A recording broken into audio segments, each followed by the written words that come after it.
Yan guys, so ang menu dito sa Thailand, ano yan, nakapasa Thai. Sa ibang restaurant, nakatalagang ang menu nila, in Thai language. Pero dito kasi kahit papano, may translation din guys. Diba? Yan. Tapos itong Thai restaurant na to, hindi libreng tubig.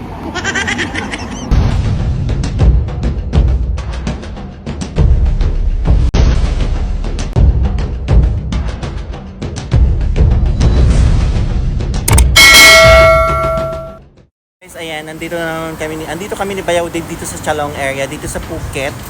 Ayan, so first time kong dalhin si Bayaw Dave sa isang Thai local restaurant dito sa Chalong area. Ayan, so first time niya. So ayan guys, andito kami ngayon sa pinaka-paborito kong Thai restaurant, Thai noodle restaurant dito sa Chalong.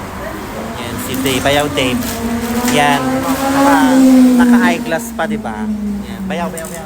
Yan, umorder si Bayaw. Ipapatikim ko kay Bayaw yung isa sa pinaka-popular na Thai dish, Pat Krapao with chicken. Kasi hindi kumakain siya ng pork. So, ayan, in-order niya is, ayan. Chicken. Ano yan, Bayaw?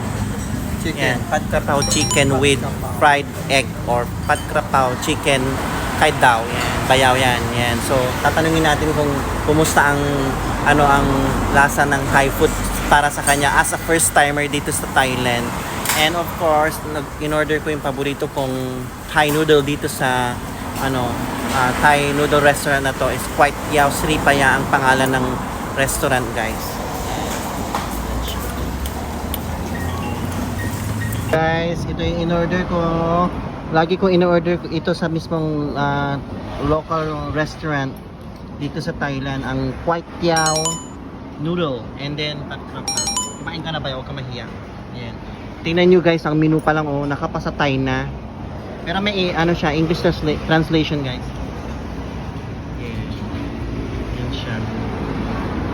Maanghang ba Bayaw? Yan si Bayaw. Yan. And then, umorder kami ng Thai black tea. Yan. Chatham. Yan. Kasi na-try na ni Bayaw yung guys, yung Thai milk tea. Kumusta yung Thai milk tea Bayaw? Yung isa, masarap? Parang dito. Masarap no? Ito. Thai black tea. Yan. Yan. Very healthy yan Bayaw ha? Parang gulaman. Parang gulaman.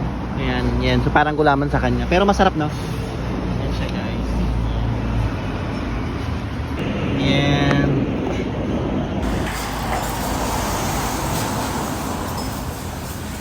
Bakit hindi ka kumakain ng baboy Bayaw? Si Bayaw hindi kumakain ng baboy. So ang in-order niya, Pat Krapao chicken with fried egg. 60 baht. Samantalang ako, Quite Yao noodle with pork, 60 baht din guys. Masarap. Mag-extra rice ka. Bakit? Nako. Ayaw niya mag-extra rice. Yung noodles niya malambot, manipis. Glass noodles siya. Rice noodles nga pala, rice noodles.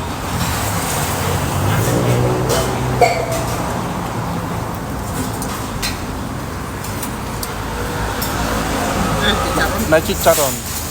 Chicharon.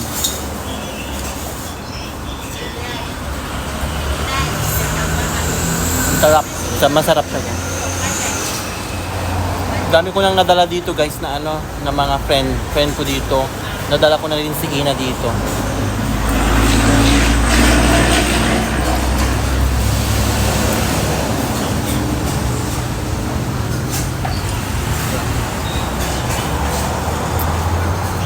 Yan guys, so ang menu dito sa Thailand, yan, nakapasa Thai. Sa ibang restaurant, nakatalagang ang menu nila, in Thai language. Pero dito kasi kahit papano, may translation din guys. Diba? Ayan. Tapos itong Thai restaurant na to, hindi libreng tubig. May bayad pala. Pero usually sa ibang mga Thai restaurant guys, libre yung tubig guys. Pero dito hindi. I don't know. I think it's 10 baht ata. Ayan. So yan guys. Yan, mamaya-maya sasabihin ko kung magkano ang babayaran namin at masashock kayo dahil sobrang mura ng mga bilihin at mga pagkain dito sa Thailand. Di ba, Bayaw? Mura. Mura. Mura lang.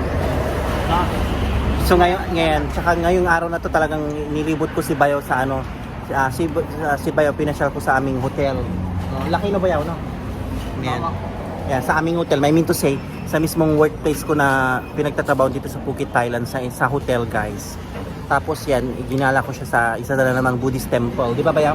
Is, sagrado talaga pagdating sa pupunta ka ng temple, guys. Hindi mo pwedeng i-touch yung Buddha, di ba, Bayaw? Na may talagang naka-label talaga. Nagdikit sila ng maliit na ano. Silang nakawin ko yung Yeah. Buddha. Yan, may nakalagay na do not hug the Buddha, guys. Kaya talagang ano, pagpunta nyo dito sa how to say, dito sa Thailand, especially sa temple, guys, yan, bawal talaga. Pinagbabawal yung hahawak-hawakan yung Buddha, guys. Yan. So, tapos nang kumain sa Bayaw. Pero tapos na ako. Sarap. Anong say mo? Tinan mo, guys, yung baso nila, talagang Thai style. Meron din sa Pinas to, pero usually ito, di ba? Kaiba. Yan. Tisoy yan. Bayaw, okay lang sa'yo yung Thai food? Ha? Manghang. Manghang, no? Manghang lang. Kaya? Pero kaya? Oo. Pero yung lasa ng Thai food, okay lang. Masarap, Masarap. no? Iba-iba yung ano, no? Luto, no? Ito yung sili na nilagyan ng chicken. Pero masarap, no? May basil yan, Bayaw. Healthy yung leaf niyan. Basil leaf yan, no? Oo. Yan. Manghang. Maninibago ka talaga, Bayaw, dito sa Thailand kasi halos lahat ng pagkain, mga maanghang. Maalat. Pero oo, magkakaano ka dito, Bayaw? Almoranas. Pero masarap, di ba? Magkaka-almoranas ka talaga dito, Bayaw. Ay, hindi. Sanay ako. Sanay daw siya. Charot. Bicolano. Bicolano. Ay, hindi nga. Yan, sanay daw siya.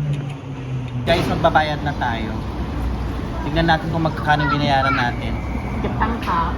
172 บาท Ay, naka. 172 172 baht.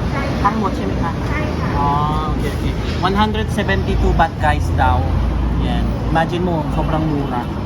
172 baht sa dalawang pagkain, tubig at saka drinks. Type like iced tea. Kayo nang mag-convert, guys. Royal Song baht. 172 baht. Ayan. O, diba, sobrang mura. 172 baht, guys, lang. Binayaran. Ayan. Yan, talagang patunay na talagang mababa ang cost of living dito sa Thailand, guys. Di ba, Bayaw? So, ayan. I have to end my vlog.